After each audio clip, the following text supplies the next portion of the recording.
akubaganye ebirowoozo ku nsonga eri mu ddiiro. Hon. Nsamba, ebirowoozo bya General retired ku bazungu okubakomako bakomye okweyingiza mu byawano. Bwekuba mu tooki bikola amakulu. Ngeyaza busobola. N'abali ku BBS essaawa eno mbalamusizza mwenna. Nzikiriza ntwala okusaasira kwange eri abantu b'e Kasanda gyenva twafiiriddwa omu ku bakansala abaffe bwe tuziisa olweggulo lwaleero ku ssaawa 10 kitalo nnyo kansala Kabuye Mukama amuwe ekiwummulo eky'emirembe. Ekisooka kyenjagala okusooka okujja mu ddiiro nga saagala kitwalira kimalira budde ge maanyi Museveni g'alina ku bazungu. Agamaanyi agalina kuba abazungu amanyi interests zaabwe. Abazungu tebali wano kutereeza politics waffe. Abazungu tebali wano ku interests zaabwe kutunulira governance yaffe. Interests z'abazungu kano bakalabanga akatale. Uganda wala akatale. Mu perspective zaabwe bakalabanga akatale. Market. It's a market. Era interests zaabwe kulabanga company zaabwe. This major interests zaabwe era basobola obyogerako ne major interests zaabwe kulabanga company zaabwe zithrivinga wano mu economy eno. Ate nga President Museveni over time ekyakibawadde yabaleka. It's either Chinese aba building enguudo wano obanga be bali mu makolero yabaleka. Bw'oyogera ku oil and gas era amakampani g'abazungu ge galiyo yabaleka. Over time buli kimu kyolowoozaako ekirimu ssente olaba n'ebyennyanja ku nnyanja yasalawo be baba bikola ki. Over time bannayuganda yaba excludinga mu economy eno.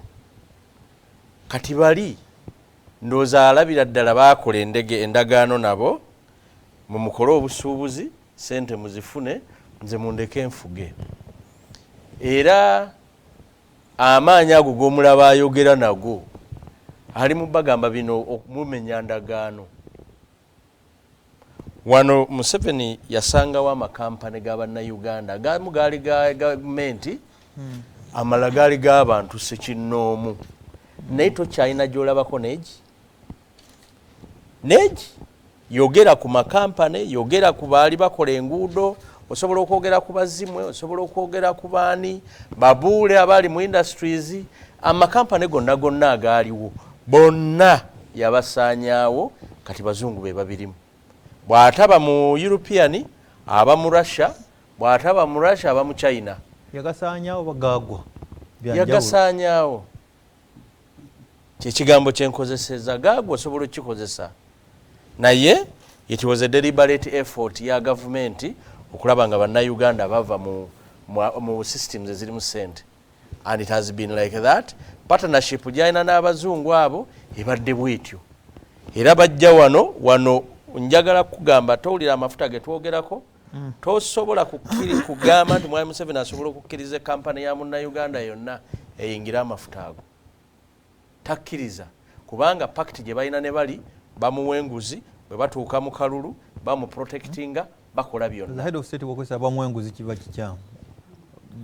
Ate kiba kikyamu sebo yali head of state. Ojukira ku cha railway, standard gauge railway.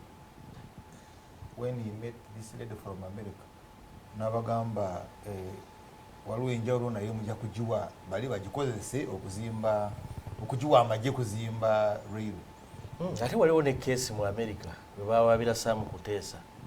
President waffe yali witness bamwogerako ng'omukuba kubali b'enguzi musango kwa buli bw'enguzi.